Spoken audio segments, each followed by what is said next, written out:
يحب اليوم انفور بيده شايل دوم. الجوكر شرط يحمل سكوبه يصير جن الزوم، سكوبه يصير جن الزوم.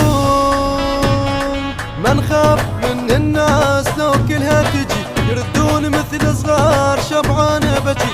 ما نخاف من الناس لو كلها تجي يردون مثل صغار شبعان بجي.